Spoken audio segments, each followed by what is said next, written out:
Well, good morning. We're here in Steinhatchee. We've been here a lot. It's a great place, but unfortunately the storms have brought us here. And I remember being here recently for Debbie, which was certainly an event. And then last year for Idalia, which caused significant damage, but this damage is much more extensive. And we are joined here today by Linda Winters, the owner of Roy's Restaurant that's behind us, behind the Chick-fil-A truck. I think it had some damage in Idalia, but I know they bounced back pretty quick, and then that has really hammered. So a massive, massive surge. We're also joined with Kevin Guthrie, our DEM Executive Director, Adjutant General, Florida National Guard, John Haas, Melanie Griffins, our Secretary for Department of Business and Professional Regulation. So we are, as of this morning, have our state emergency response team has completed nearly 974 missions, and they're actively fulfilling 1,500 more. And that's things from, hey, we need water pallets, we need tarps, we need this, we need that. So Kevin and his team are doing that. We have points of distribution open in impacted areas. These got up very quickly. I think this is the quickest we've ever done it. These sites have shelf-stable food, water, and other items that residents may need. You can find up-to-date locations by visiting our Helene resource page at floridadisaster.org/updates. In Taylor County, a pod is now open at the following location: 299 Industrial Park, Perry, Florida. We also have pods in Leon, Dixie, Hamilton, Lafayette, Manatee, Jefferson, Suwannee, Charlotte, Madison, Gilchrist, Pinellas, Levy, and Pasco counties. Now, some of those pods are probably more needed in some places than others. In a sense, in some of the rural areas, you may not have access to the stores as easy as some of these other areas. We have some areas where barrier islands got whacked, but once you go inland, all the stores are opened again. So, we're going to be making adjustments accordingly, but we do have the pods, and all the counties in the Big Bend have at least one pod. Power restoration. Power has now been restored to 2.32 million customers since the storm. There are currently 87,000 accounts remaining without power. 25,000 of those are Duke, 55,000 are the co-ops, 3,000 munis, 2,000 FPL. And I think what you're seeing is, particularly in this area, although they have done some restorations in the Big Bend counties, some of them they had to do the transformers, and so I know they're working hard to get that. Coming down here from the airport, I saw nothing but utility trucks. So these guys are working really hard, and we know how important it is to get the power back on. We worked really hard with the Department of Transportation to clear the roads, and so as of now, we've done, tens of thousands of miles have been cleared. It's really been incredible what they've been able to do. All bridges have been inspected and reviewed. So all state-owned and locally owned bridges, those inspections are complete and they are ready for business. We also have so the infrastructure damage. There's some, but it wasn't like we had with Ian, where you had Causeway knocked out, a massive bridge knocked out in Pine Island. So we did have some. One of the roads was Gulf Drive. It connects it connects Longboat Key all the way up to Anna Maria Island, Sarasota, Bradenton area. Some of that, there was damage to the structure of the road, and then there was like 5 feet of sand that was dumped on the road, so it was impassable. So our folks have been working. They said that it was probably going to take weeks. We immediately got into an emergency posture, began the emergency repairs, and so within 24 hours of starting the job, they had access to Longboat Key restored, so that's a long stretch, and are ahead of schedule on the rest of that. So we look forward to being able to open Gulf Drive entirely ahead of schedule. Taylor County.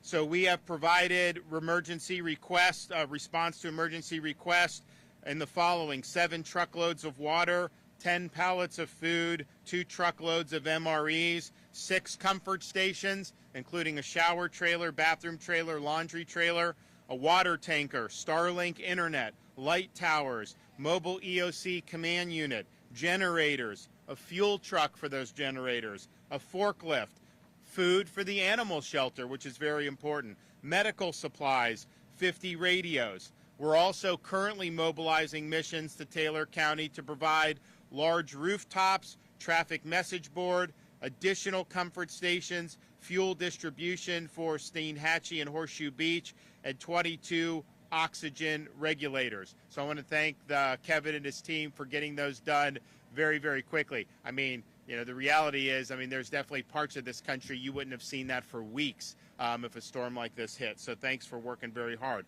Housing. When you have a storm, you know, of this magnitude, you had a lot of the homes on the coast, particularly in the Big Bend. You know, it's interesting. I'd go to some of these places, and after Idalia, there was obviously some damage, but there were some homes, particularly the ones that were high, that were fine. Some of those same homes that were fine during Idalia and after Idalia, I saw totally destroyed, just a slab of concrete. So this is going to be a massive effort. The state's collaborating with county emergency management partners to open recovery shelters throughout the impacted area, so you can be connected to resources and assistant teams to assist with finding solutions to any barriers that may exist. We're also working now with the Department of Emergency Management, and they are working to provide travel trailers for people to live while on their property. So some homes are totally gone, which is obviously a very tragic thing. There's other homes that had major flooding. Maybe they have to muck and gut the interior. You don't want to have to travel an hour and sleep and then come back to work on your homes. They put a travel trailer right there on your property, and you're able to do that. You can work. You have people come in. You supervise that. It's much better. I think people like that better. So we've mobilized hundreds of trailers around the state, and we're willing to get hundreds of more if needed. If you need a travel trailer to be brought to your property, you can go through Hope, Florida. The Hope line is now 24/7, and the number is 833-GET-HOPE, 833-GET-HOPE. You can request a travel trailer, and Hope, Florida will work with Kevin and his team to get that done. We also have Hope buses that are now available for in-person service for communities impacted by the storm. On Saturday, and almost immediately after the storm, we had Hope buses deployed to Taylor and Madison counties, also Pasco and Manatee over the weekend. Now we have 5 Hope buses. Bridge Church in Madison, 9 a.m. to 12. Alton Church of God Family Life Center in Mayo, 12 to 5. Steinhatchee Community Center, 10 to 4. State College of Florida in Bradenton, 12 to 5. James P. Gill's Family YMCA of West Pasco and Trinity, 10 to 2. So if you do go to the Hope, you know, you can call the Hope line too. You don't have to go to the bus, but if you go to the bus, what they will be able to do is link you with resources that are available, not just government resources and not even primarily government resources. You know, we're with Operation Rubicon in Pasco County. Got a lot of need for muck and guts there. They perform those services. There's other services that are available, and we're going to funnel that all through Hope, Florida. So the Hope buses are there, and they'll be coming to other places as well. Our State Housing Initiative partnership, every year we fund this, and it is to help with temporary relocation, rental assistance, debris removal, home repairs. This isn't even necessarily only for storms. This is something we do anyways. If you want to look for SHIP resources, go to floridahousing.org, floridahousing.org. FEMA has granted individual assistance to a number of Florida counties, including Charlotte, Citrus, Dixie, Franklin, Hernando, Hillsborough, Jefferson, Lafayette, Lee, Levy, Madison, Manatee, Pasco, Pinellas, Sarasota, Taylor, and Wakulla counties. We've also been approved for public assistance for those counties and more. And we also have hazard mitigation grant programs. You are eligible, the counties in the state of Florida, to apply for those grants. Now, today, we're pleased to make the following announcement. As you see, there's damage to homes, but also damages to businesses. And so you look at Roy's Restaurant, very important part of the community, very important restaurant here for so many folks. That got hammered by the storm. They're not able to operate out of the restaurant right now, and they're going to need major rebuilding. And Linda Wicker, the owner, has vowed to rebuild. But in the meantime, they wanted to try to figure out what options they have to be able to stay afloat. So they wanted to utilize a food truck that's been donated to them to be able to host restaurant operations from that site. I know a lot of people will rally. I know a lot of our first responders and will eat there. They'll spend a lot of money there, so it could be very good. But you have bureaucracy. And so the bureaucracy was saying, well, we don't know. That's not the way to do it. And my message is I don't have time for bureaucracy. We don't have time for red tape. So we are here to announce that I've directed the Department of Business and Professional Regulation to issue an emergency order so that businesses like Roy's that were devastated in Hurricane Helene and want to be creative can stay in business. DBPR's emergency order will allow Roy's food truck to quickly begin serving food and drinks to patrons while they're rebuilding their standing restaurant. We want businesses to be able to return to normal operations as soon as possible, but in the meantime, we want them to be able to stay in business and for patrons to be able to get back to a normal life as quickly as possible. So this executive order gets government out of the way and allows people to get the job done.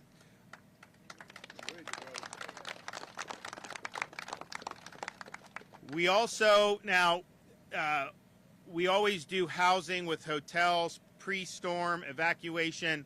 We're keeping that open through Visit Florida, the emergency accommodation module on Expedia Priceline. Now, obviously, Taylor County, the options aren't as much as, people had to flee from Treasure Island over in the Tampa Bay area. There's a lot of hotels in that greater area where you could take advantage of. So this will probably be better for some than others, but nevertheless, that's continue to be up and running. We also have our small business emergency loan program. So that's $15 million in a zero-interest loan and very flexible repayment options on that one.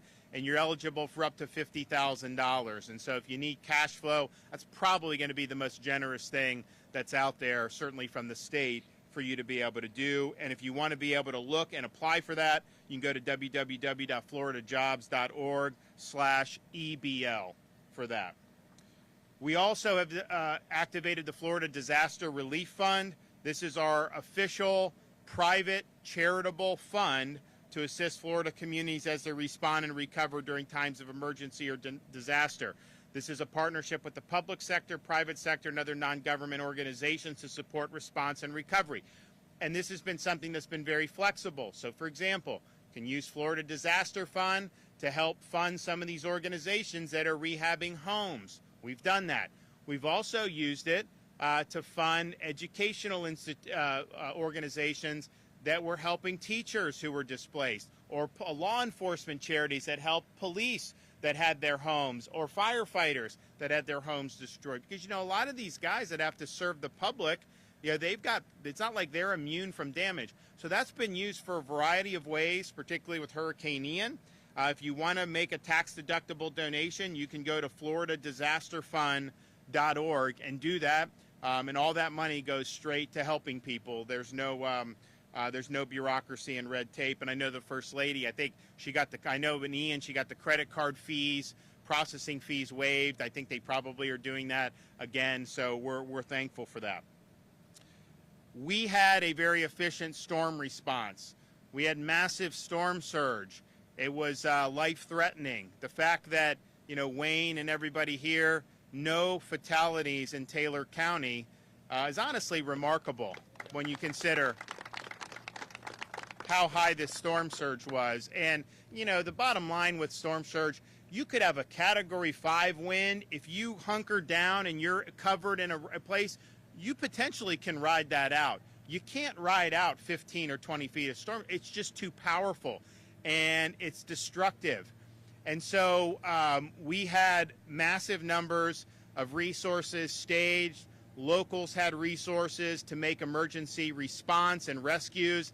And there were thousands of missions between municipal, county, and state agencies that were effectively discharged right after the storm. And a lot of lives were saved. And that's great. We also, after that initial push, we did not have continuing calls for emergency response. We did not have continuing calls for rescue. That had been done, and we were in a good spot there. So we've been focusing, obviously, on stabilization, power restoration, getting people the relief that they need, and then getting them on the path to rebuild. But we also have seen this storm do a lot of damage in other parts of the country, and particularly when you get up into the mountainous terrain of western North Carolina. And as damaging as you see around here, it's important to acknowledge that they are in really dire straits right now. When you have roads totally washed out, bridges totally gone, you have whole communities that have basically been wiped off the map because it's very rugged terrain. So what they're now facing is you can't get out of some of these communities. You can't just drive cars in. Most of the roads are impassable, and people need relief. And so that's something that as Americans we should all be concerned about. It's also a fact that you go to western North Carolina, particularly in the summertime, it's basically like Florida North. Half the people there are from Florida, and all these communities, they're beautiful communities, and it's not humid, so you can see why people do it. Now, a lot of Floridians, by the time Labor Day comes, they do come back to Florida. If this had happened in August, there would have been tens of thousands of Floridians, but there's still Floridians there. And so we want to make sure that we understand the storm had impacts far beyond our borders, and it's impacting Floridians in the North Carolina and Tennessee mountains. So we launched this weekend Operation Blue Ridge. This is a multi-state agency response, including the Division of Emergency Management, our Florida State Guard, our Florida National Guard, our Department of Transportation, a Fish and Wildlife Commission, and Florida Law Enforcement Coordination Task Force to go up and to effectuate rescues of people who are not able to get out of those areas. And what's going to happen is they don't have a lot of power to restore that. I don't know how they're going to do. It's hard to get supplies in. The only way really is by air in some of those places. And so just like we did when October 7th happened and Floridians were caught up in the Israel-Hamas war, just like we did when Haiti started going even more haywire than normal, we authorized rescue missions to be able to bring people back to the state of Florida. So we are doing that now in the state of North Carolina. If you have Floridians that need help and need evacuation, you can go to floridadisaster.org/Operation Blue Ridge. floridadisaster.org/Operation Blue Ridge. We have Chinook helicopters that are available. Now, those are bigger birds, and so you got to have a place to land it. Some of these areas may be even tighter than that, and so we'll be using other assets to be able to maybe get into some tighter areas to be able to bring some people to safety. So Operation Blue Ridge, go to floridadisaster.org/Operation Blue Ridge. I want to thank everybody that's been involved in this response. Obviously, we've got a lot more to do, but people have worked around the clock. The response has been very efficient and effective, and we're going to continue to do all we can to help the people, not just here in Taylor County, but throughout the state of Florida and beyond. Okay, Kevin Guthrie, Division of Emergency Management. Thank you, Governor. I want to thank the Governor for jumping into action when we knew this storm was coming, and for continuing to stand alongside not just the Florida Division of Emergency Management, but the many, many agencies, nonprofits, and state agencies, local agencies that make up the State Emergency Response Team. Governor, it's because of your leadership that we're able to get this job done and do it very effectively and efficiently. As of this morning, the State Emergency Response Team has completed nearly 1,000 missions, and we're working on nearly 2,000 more. Urban search and rescue teams will finish all operations in Florida today.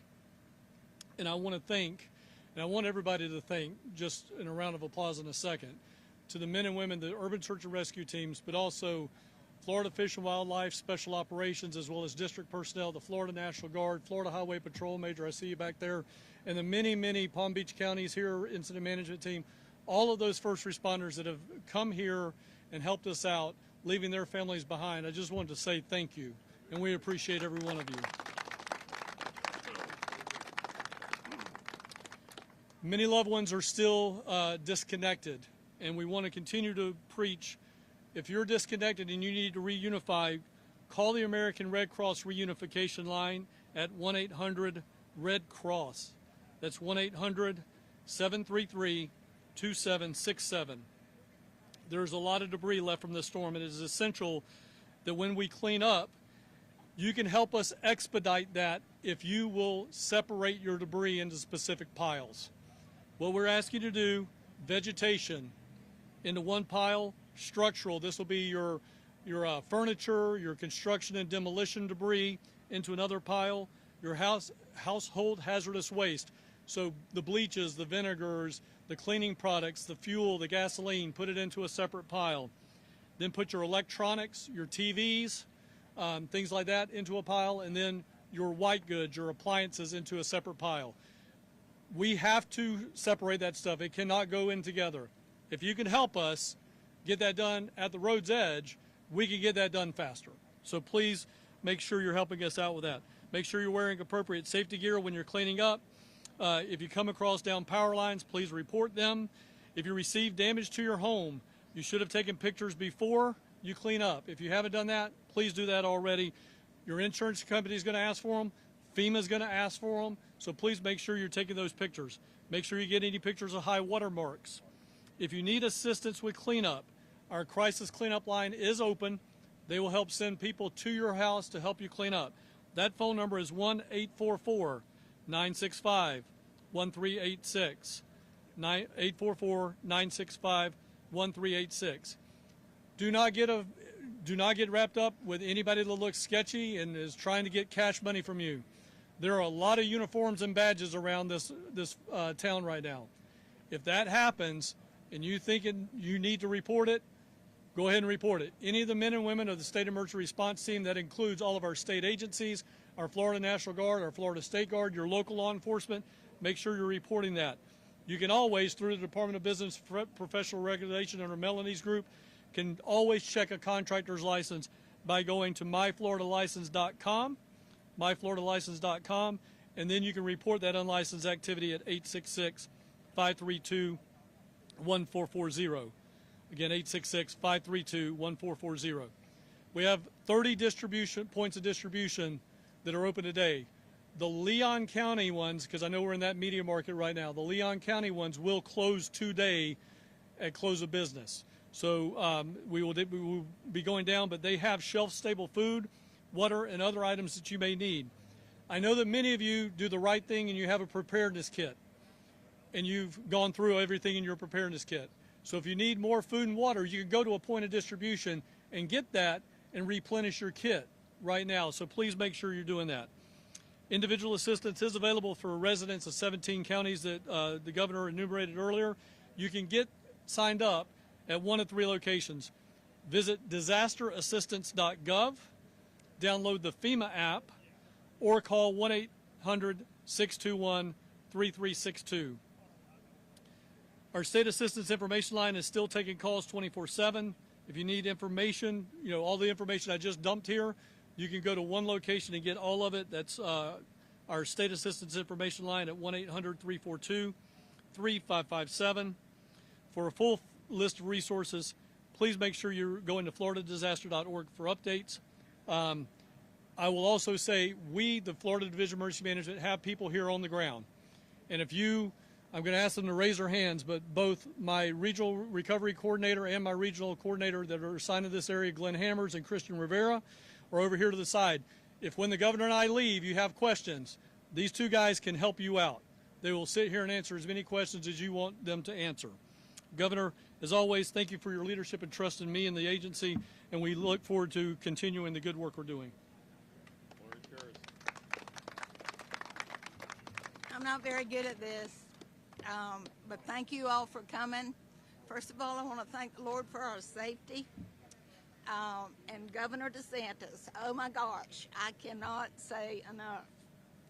If every state had a governor like him, our country would be so much better. Ooh. Thank y'all for being here. We're going to do everything we can to get back up and going. Our community is suffering. Let's all help one another. One little funny thing, maybe, or it was to us, we have a new hashtag. It's hashtag MRGA, make Roy's great again. So we're going to go with that. Thank y'all so much. Oh, I love you. I love you guys. Oh, Thank you're you. the best. Thank you so much. Thanks so much. Thank you.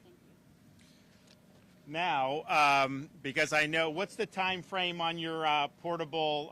You can do that pretty quickly, or what? I think so, probably a couple of weeks. Okay. Get that all. And no, not because you're delaying us, that's our delay. Yeah. Because we've got so many really. Oh yeah, no. From our perspective, you can start now. Like, don't worry. You've got executive grace on that. Just start whenever you want on that.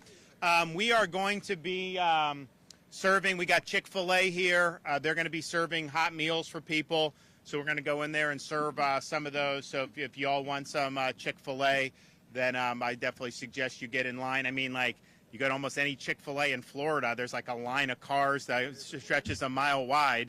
And they're very quick about getting it through the drive-through. They're very well trained on that. But in Tallahassee, they have like one right across the street from another because they have so many people. So it's a real treat to have them here offering that. Okay, we got any questions before I go? Yes, sir.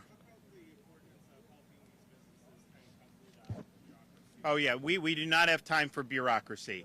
I don't want to deal with red tape. And quite frankly, if you look at how we've responded to hurricanes, certainly in the last 5 or 6 years, that's been like the number one thing. Like, just do it, okay? We have something coming. Let's prepare, and then let's respond. And we'll worry about the bureaucracy later. And so that's been our approach across the board. And so anything we can do to pave the pathway for people to get back on their feet, we absolutely have to do that. There's a role for having certain regulations in normal life, fine. But when you have extenuating circumstances like this, we cannot try to prevent somebody from getting back on their feet at all from a government perspective. So we're clearing the bureaucracy out, and we want people to be able to get the job done. And I know this is going to be good. People are going to come, they're going to be able to stay afloat, and I think you're going to see a lot. And I know our folks who are here helping with the recovery, they're going to be frequenting it as well. So Linda says may take a couple weeks for them to get situated everything they need, but as soon as they're ready, they can go. They could go today if they want to. We are making sure that that is the case.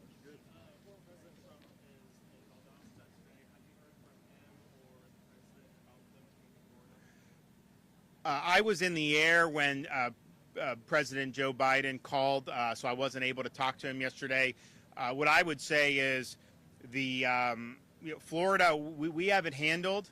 We got approved for the individual citizens, things we've wanted.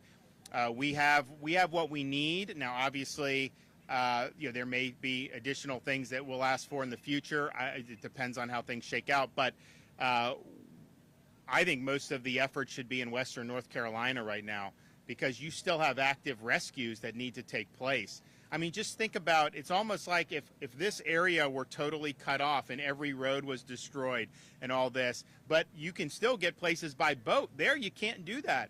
You're in, and I just think they should really, the federal government should focus on that. We're running rescue flights. We're happy to do it, but I know the federal government has more assets than the state of Florida has, so there should not be anybody left behind in those communities. Clearly, Florida residents who are still there, most of them stay, if they stay 6 months or less than 6 months, usually by October, mid-October is when they start coming back. So a lot of them would want to come back anyways. So we have our Operation Blue Ridge. We are going to be doing that. We're going to be bringing people to safety. If we have a smaller bird, you may not be able to take as many people. The Chinook, what is that, 40 packs we can do? We could do 40 packs on a Chinook helicopter. So that may be just like maybe one whole neighborhood in these areas. And I know there's a lot of Floridians that go up there, but there's probably a lot of Floridians that have never been to those mountains. And what I will tell you is it's very pretty. It's very refreshing because there's no humidity, but it is very ragged. I mean, they build these roads, and, it is not necessarily easy to get around all the time.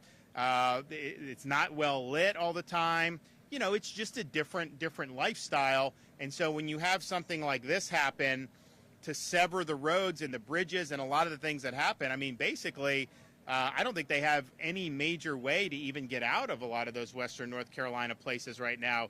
That's going to require us doing the air mission. So that's why we're doing it. And I know, Kevin, we've had people sign up already. Yeah, so Kevin and his team are doing that. And, you're going to see people be brought back on our mission very, very shortly.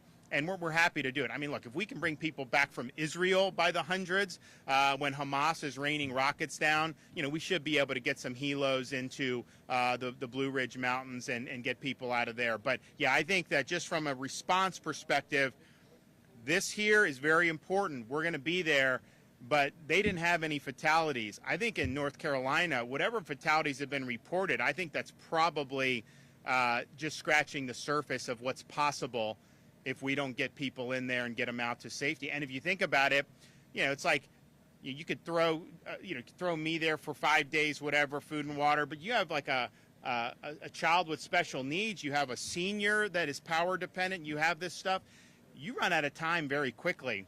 And so I think this, just looking at everything that I've seen in the information, I think that is where they need to make sure everybody is brought to safety. I mean, as bad as it is to see a restaurant hammered or see homes, you don't want loss of life. That is the one thing we can't rectify. We can always rectify property. We can rectify infrastructure.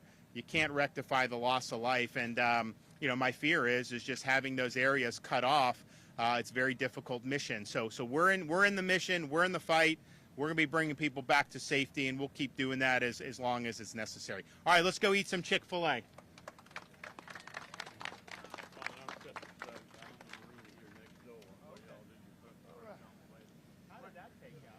in the pickup truck. I'm in the pickup truck.